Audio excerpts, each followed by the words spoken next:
بسم اللہ الرحمن الرحیم۔ السلام علیکم دوستوں، اپنی نیکسٹ ویڈیو کے ساتھ آپ کو ویلکم کرتا ہوں اپنے اس چینل میں۔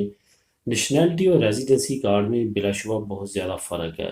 لیکن جب آپ کو لیتے ہیں تو یہاں پہ آپ کو بہت زیادہ عرصہ گزارنا پڑتا ہے، لیگل ریکوائرمنٹس پوری کرنی پڑتی ہیں، بہت لمبی جرنی جو ہے کراس کرنے کے بعد آپ ان تک پہنچتے ہیں،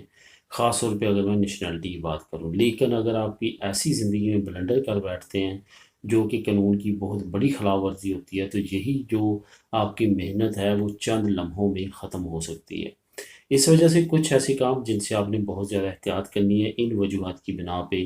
آپ ایک مرتبہ لیگل ہونے کے بعد دوبارہ لیگل ہو سکتے ہیں، ایون اگر آپ کے پاس نیشنلٹی بھی ہو۔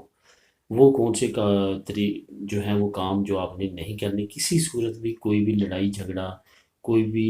مار پٹائی یا اس طرح کا کوئی بھی معاملہ ہے، اس میں آپ انوالو نہیں ہونا چاہیے آپ کو۔ اس کے ساتھ ساتھ کوئی بھی ڈرگس مافیا، کوئی بھی اس طرح کا کام جس پہ ڈرگس وغیرہ کا کوئی دھندا یا کوئی اس طرح کا ملوث ہو، اس میں آپ کا نام نہیں ہونا چاہیے کسی صورت میں بھی، اگر آپ چاہتے ہیں کہ آپ ایزیلی اپنی تمام معاملات یہاں پہ چلائیں۔ اس کے ساتھ ساتھ جو اس سے بھی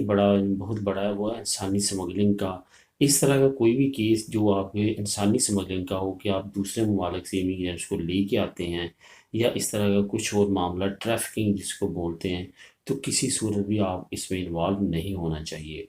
اس طرح کے اور کچھ سنگین معاملات ہیں جس میں ڈومیسٹک وائلنس بھی شامل ہے، یعنی کہ اپنے گھریلو تشدد پہ اپنی بیوی کو یا اپنے بچوں کو یا اس طرح کے اور معاملات میں آپ اگر انوالو پائے جاتے ہیں، تو یہ کیس بھی کافی زیادہ سٹرونگ ہے، اس پہ بھی آپ کو پرابلم ہو سکتی ہے۔ اور یہ ایسے کیسز ہیں جس پہ آپ کو کافی سال ہر سال اس جان نہیں چھوٹ سکتی، کیونکہ وہ کمپیوٹرائز سسٹم ہے تمام اداروں کا۔ وہ جب آپ کا ڈیٹا کمپیوٹر میں ڈال دیتے ہیں تو تمام سرکاری اداروں تک پہنچ جاتا ہے، تمام اداروں میں آپ کے لیے بھی پرابلم ہوتی ہے جب آپ کوئی بھی کام کروانا چاہتے ہیں۔ تو اس لحاظ سے ان تمام چیزوں کا خیال رکھیں جو میں نے ابھی آپ کو بتائی ہیں، کیونکہ پچھلے دنوں میں کچھ لوگوں کے ساتھ کچھ ایسے واقعات پیش آئے ہیں کہ ان کے پاس ریزیڈنسی تھی، کچھ کے پاس نیشنلٹی تھی، لیکن انہی معاملات کی وجہ سے